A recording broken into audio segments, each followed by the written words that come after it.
Sir வணக்கம் sir. இப்போது வெளியுறவுத்துறை செயலர் விக்ரம் மிஸ்ரி மற்றும் அந்த கர்னல் குரேசி, சோஃபியா குரேசி மற்றும் லியாமிகோ சிங் ஆகியோர், விங் கமாண்டர் லியாமிகோ சிங் ஆகியோர் அந்த செய்தியாளர் சந்திப்பை நீங்கள் பார்த்திருப்பீர்கள்.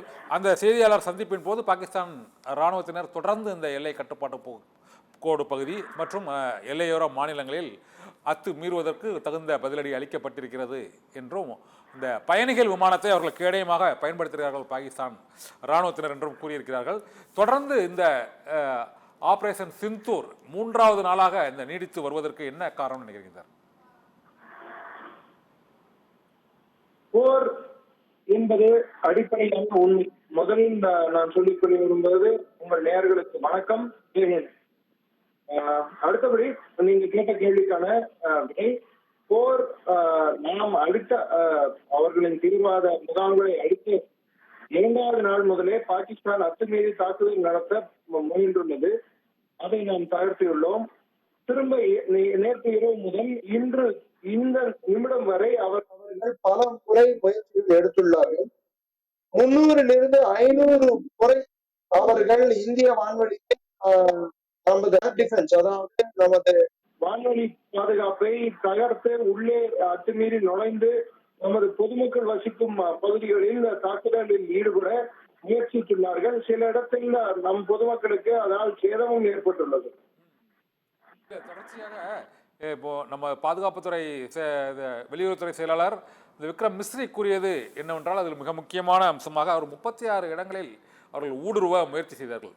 அதற்கு முந்தைய நாள் ஒரு 15 இடங்களில் முதலில் ஊடுருவ முயற்சி செய்தார்கள். அனைத்தும் முறியடிக்கப்பட்டு விட்டன. தொடர்ந்து இதுபோல எல்லை கட்டுப்பாடு கோடு மற்றும் சர்வதேச எல்லைக்கோட்டை தாண்டி அவர்கள் பதிலடி என்ற பெயரில் பொதுமக்கள் இருக்கும் இடங்களில் இந்த தாக்குதலை தொடர்ந்து கொண்டிருப்பதால் இந்த போரானது ஒரு ஃபுல் ஃபிளஜ்டு வாராக மாறுவதற்கு வாய்ப்பு இருக்குதா? அதான் நான் கேட்கிறேன். ஏதாவது டவுட் இருக்கு அவங்களுக்கு? ஆல்ரெடி ஃபுல் ஃபிளஜ்டு வாராக போயிட்டு இருக்கு.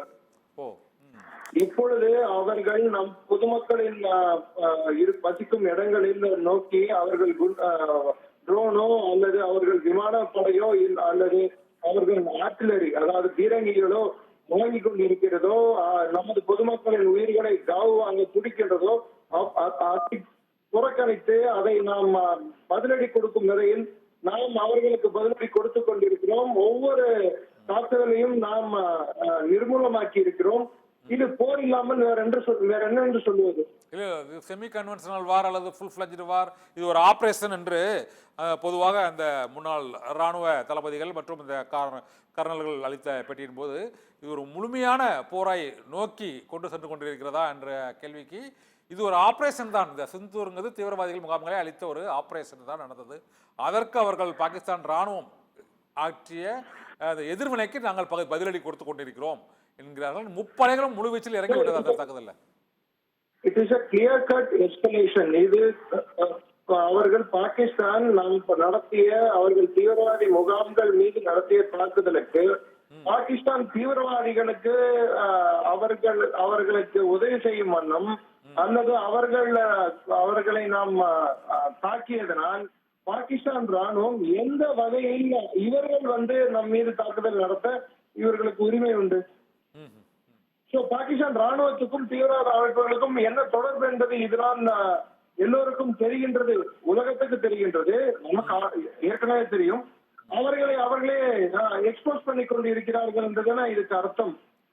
2வது, பாகிஸ்தான் ராணுவம் எல்லைக்கோட்டை மீறி 3 விமானங்களை நம் இந்தியா மீது செலுத்தியுள்ளது. 3ம் தகர்க்கப்பட்டுள்ளது. அதில் 2 பைலட்டுகள் கைதிகளாக பிடிக்கப்பட்டுள்ளனர். ஒரு பைலட் ராஜஸ்தானிலும் ஒரு பைலட் ஜம்மு ரீஜனிலும் பிடிபட்டுள்ளார். இது போர் இல்லாமல் அத்துமீறி இந்திய வான்வெளிக்குள் போர் விமானங்களை எடுத்துட்டு வர்றது போர் மாதிரி சூழ்நிலைன்னு எப்படி சொல்றது? போர் தான்.